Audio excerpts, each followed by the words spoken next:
Pessoal, em português, o que de fato cai nas provas do Sebrasp? Lembrando, olha só, que o programa é este daqui. Eu falei no vídeo anterior que se você for você for estudar esse programa do jeito que ele está aqui, você não consegue fazer prova em novembro. Impossível, impossível. Não dá. Por exemplo, quando você pega a interpretação de texto, existem livros só de interpretação. E são livros bem, assim, expressivos. Tem livros de 400 e poucas páginas só de interpretação. Não dá, entendeu? Então, por aí você já nota que não dá. O que você tem que fazer aqui?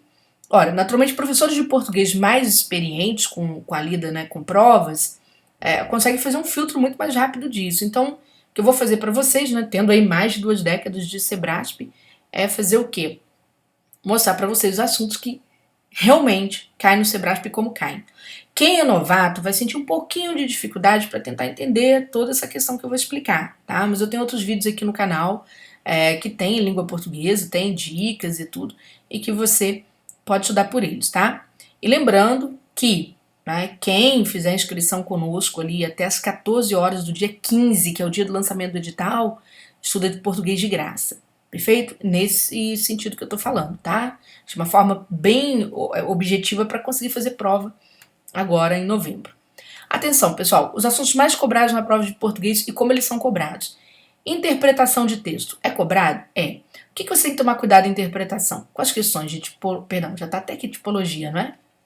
Com as questões de tipologia, que não adianta ficar estudando elementos de cada tipo textual. Por exemplo, o cara vai estudar narração, então ele fica estudando que tem que ter personagem, tem que ter uma marcação de tempo. Não, nada disso resolve o Sebrasp. Tipologia a gente estuda olhando os verbos. Quem tem a técnica de olhar para os verbos mata a questão e não tem dúvida, acerta, tá? Então, essa aqui tem vídeo até no canal com dicas sobre isso. Então, vale a pena você conferir, tá bom? Outra questão importante é interpretação, né? É você fazer uma diferença entre aquilo que o texto de fato diz e aquilo que você entende do texto. Como é que você identifica esses enunciados? Quando a banca fala, usa expressões como no texto, segundo o texto. Então, para você acertar questões desse tipo aqui, você tem que trabalhar com o máximo de objetividade possível, ou seja, tem que estar escrito no texto, tá bom? Você tem que achar aquelas expressões bem claramente no texto. Porque isso aqui é um pouquinho diferente de infere-se do texto. Porque a inferência é uma conclusão que você retira do texto. É uma espécie de interpretação. Você complementa com o seu entendimento. É isso, tá? Dá para você inferir do texto. E mesmo assim, pessoal, Sebrasp é muito objetivo. A interpretação tem que olhar para o texto, não pode ficar levantando a cabeça. Sempre olhando para o texto com muita objetividade. Perfeito?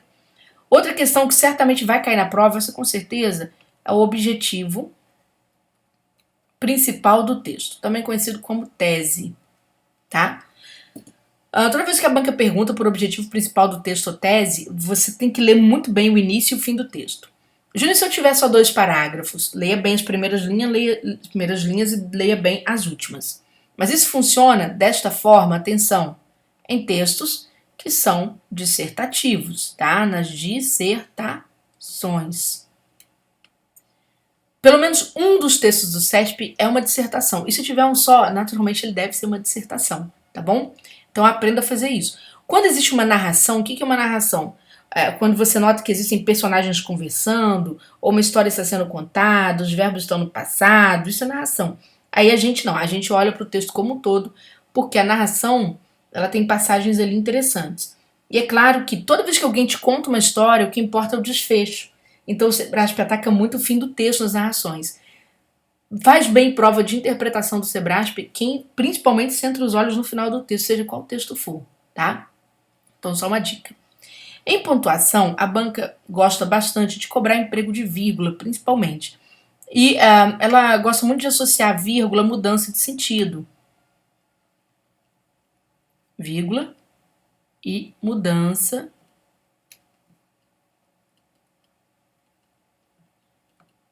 sentido. Ela adora fazer esse tipo de pergunta. Então você aqui precisa estar muito atento, principalmente, às orações subordinadas adjetivas. É um clássico da banca. Só pra vocês terem noção, no curso que o pessoal vai fazer, aqui no português do INSS, a gente tem prova desde 2018, por quê? Porque não mudou isso não muda. Isso, gente, eu comecei dando aula pro Sebrasp, quando eu estava na faculdade tinha 19 anos, né? Então, quer dizer, até hoje é do mesmo jeito, tá? Isso não muda. Porque isso aqui não muda na gramática. É como se acontecesse isso aqui, ó. Você falasse isso aqui, ó. Ó.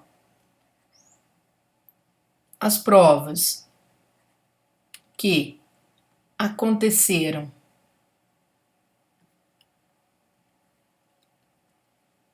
em julho, né? Vamos lá, foram anuladas. Suponhamos essa situação. O que aconteceram em julho é oração desta natureza. Por quê? Porque isso aqui é um pronome relativo, tá? As provas as quais aconteceram em julho. Ou seja, essa oração está vinculada a pronome relativo. É o pronome que dá início às orações adjetivas. Que, o qual, o cujo. Mas geralmente o que, 100% das provas do Sebrasp tem sido o que, praticamente. Então veja que aqui não tem vírgula, ó. Nesse intervalo desta oração não tem. Se a banca falar, se forem inseridas vírgulas antes do que e após julho, o sentido será mantido? A resposta é não. Ah, mas eu não consigo perceber a mudança de sentido. Não é nem para perceber. Eu falo, quem faz prova de concurso, o que acontece com a pessoa? Ela treina como se fosse tirar a carteira ou a carta de automóvel, direção veicular. Então ela treina a pista, e é basicamente isso. Então você olha, tem um que relativo? Tem. Tirei essa vírgula aqui, muda o sentido. Muda o sentido. Coloquei a vírgula aqui, muda o sentido. Então esta é a questão principal que cai aqui. Em sintaxe, a banca adora cobrar questões de localização do sujeito, tá? Ó, ela pede muito para você cobrar a questão de localização do sujeito. É claro que no curso de português você acaba estudando outras coisas, não é? Mas essa é a questão primordial, 90% dos assuntos de sintaxe estão ligados a isso aqui, localizar sujeito. E você precisa aprender. E a gente não localiza sujeito fazendo pergunta, tá, pessoal? Não pode. Tem que saber as regrinhas de localização, tá bom? Acentuação gráfica, gente, a banca não cobra por que é acentuado. Ela não faz isso. Ela costuma pegar duas proparoxítonos, como por exemplo, lâmpada, médicos, e pega uma paroxítona. Vamos pegar aqui. Deixa eu pegar, pensar uma paroxítona que ela. História. E ela fala que essas palavras são acentuadas pelo mesmo motivo. Não. Não. E a estrutura é sempre a mesma. Duas proparoxítonas e uma paroxítona terminada em ditongo. Realmente ia, io, ie. Ah, Júlia, mas tem gramática que fala que isso aqui, né, é uma proparoxítona falsa, vamos dizer assim, que considera, faz essa separação. Não, a banca não vai por essa questão, tá? Ela sempre considera, né, esse ia, io, i final aqui como ditongos, ou seja, ditongos crescentes. Então, não se separa, portanto, paroxítona é sempre a mesma jogada. Conjunções. Vai cair na prova bastante, principalmente as conjunções adversativas e as conjunções concessivas. Essas caem com muita frequência e questão de conjunção, pessoal, o que a gente faz? A gente memoriza. Por que memoriza? Porque a banca ela cobra na tora. Ela quer saber se a conjunção entretanto pode ser substituída pela conjunção contudo. Se você memorizou que elas são do mesmo grupo, tem o mesmo valor, você acerta. Não memorizou, lamentavelmente, vai errar, tá bom? Outra dica aqui rapidinho, né? Sobre os verbos. O que a banca cobra de verbos? Primeiro, vamos lá nos tipos de flexão, né? Os chamados verbos notáveis, melhor dizendo.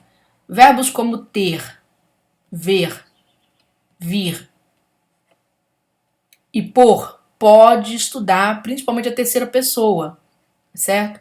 Por exemplo, ó, ele tem, e eu coloco plural, eles têm. A banca bate em cima dessas terceiras pessoas porque tem um pouquinho aqui de encheção de saco em relação a esses verbos, tá bom? Então, muita atenção. Ela costuma colocar no plural, pede uma substituição de uma palavra, troca pelo singular, e aí vai ter implicação, né, sobre o verbo, tá bom?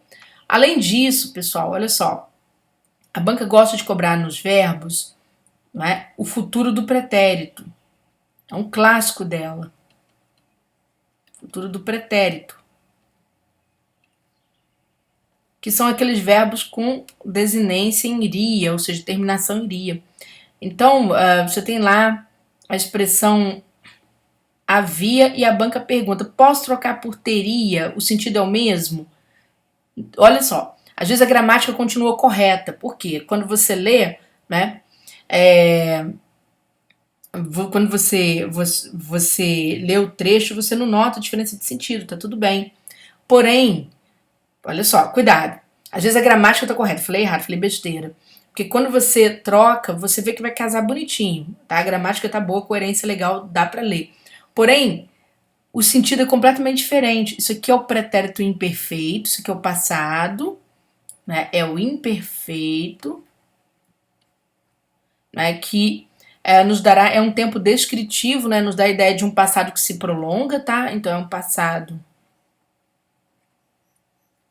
rotineiro, vamos dizer assim, um passado que se prolonga, era, tinha, entendeu? E o teria não, teria futuro. É um futuro estranho, porque ele é um futuro do passado, é um futuro do pretérito. Esse futuro do pretérito tem a ver com possibilidade. Ou seja, com a hipótese de alguma coisa, tá bom? Então eles são bem diferentes. Cuidado com o futuro do pretérito, a banca adora este tempo verbal. E por fim, ainda em verbos, povo, voz passiva, principalmente a voz passiva sintética ou pronominal. A banca pede muita reescrita de voz passiva, né? Sintética ou pronominal é aquela voz passiva que tem partícula C, tá? Você tem isso aqui, ó, fez-se o comunicado. E aqui a banca capricha, ela pode ir lá na sintaxe e cobrar a localização do sujeito. Ela costuma vir aqui, ó, o comunicado, e perguntar se o comunicado funciona como complemento do verbo fazer. Se ele pode ser um complemento. Ela costuma fazer esse tipo de pergunta. Jamais, resposta errada. Por quê? Porque comunicado, na hora que você reescreve, ó, fez-se comunicado, o comunicado foi feito. E na localização do sujeito, pessoal, se eu consigo colocar à esquerda do verbo, isso aqui é o sujeito. E a gramática diz, sujeito não é complemento. O que é complemento de verbo? Os objetos, tá? Sujeito não é complemento. Então, para quem é novato, né, vai estranhar um pouco essas minhas dicas, tá certo? Mas na hora que você escuta isso e vai praticar e nota repetição, você fala, não, tô sabendo fazer prova. Aprender português? Não, a ideia não é essa. Estou sabendo fazer prova. Porque tem muita gente que sabe português, está há anos estudando e não passa em concurso. Por quê? Porque não sabe fazer prova, tá? Então, você vai ver que o tempo inteiro. Se você mapear, né, é igual eu falo pra você, quem tirou carteira veicular sabe dirigir? Muitas vezes não. Mas tirou a carteira, ou seja, soube dirigir na pista que era para tirar aquela carteira, tá? Então, mais. Pronomes. O que a banca gosta de cobrar? Ela adora cobrar os pronomes demonstrativos, principalmente os demonstrativos, né? Olha só, o isso, o esse e o essa, que são demonstrativos anafóricos, ou seja, eles servem para retomar a ideia imediata. E essa é exatamente a resposta que costuma cair na prova quando está certo, tá? Eles retomam a ideia que se acabou de falar, tá bom? Ó, fiz ótima prova. Isso me deixou confiante. Claro, o exemplo é muito simples, né? Mas a ideia é essa mesmo. A banca pega esse pronome e pergunta, ela afirma. Ele retoma a ideia imediata? Sim. Tá? A ideia imediatamente apresentada? Sim. O que me deixou confiante foi o fato de ter feito ótima prova. Tá bom? Por quê? Porque senão ela fala assim que esse se remete a essa ideia aqui. É difícil, hein, gente? Muito difícil. Só se aqui não tiver nada para ele, tá? Geralmente ele pega a última ideia mesmo. Além disso, a banca tem algumas questõezinhas ligadas à colocação pronominal, tá bom? Algumas questões aqui ligadas à colocação pronominal, tá? Que ela pode cobrar de vocês. Porque é um assunto bem mais difícil. Eu falo assim, alguma coisa sem perder em português. Geralmente se perde colocação pronominal, que é um pouquinho mais difícil. E mesmo assim, você tem que lembrar que, geralmente não e que atraem pronome oblíquo, né? Não se pode, tá? Cuidado. Geralmente porque nas locuções verbais essa história muda um pouco.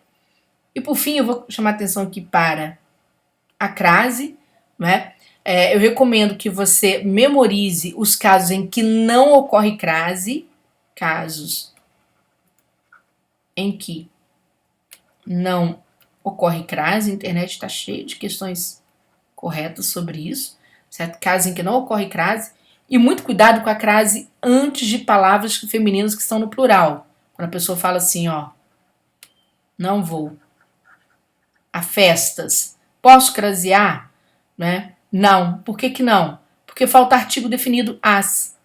Ó, não vou às festas. É claro que tem que estudar, entendeu, gente? Isso aqui é só uma dica daquilo que cai. É só um mapinha para você já ir com a cabeça focada, né? Pegar esse vídeo e voltar com a cabeça focada para você antecipar seus estudos. Quem vai estudar conosco no curso de português para SS no Turma Tiração Concursos, vai ver, vai rever, vai treinar isso, que isso o aluno vai para a prova, ele enxerga essas questões todas lá na hora, tá? Não tem como ele não enxergar. Só se a banca mudar a prova toda a noite pro dia, seria uma coisa inédita em praticamente 25 anos de trabalho, né? Eu nunca vi, tá bom? Então, vamos lá. Ótima temporada de estudos para vocês.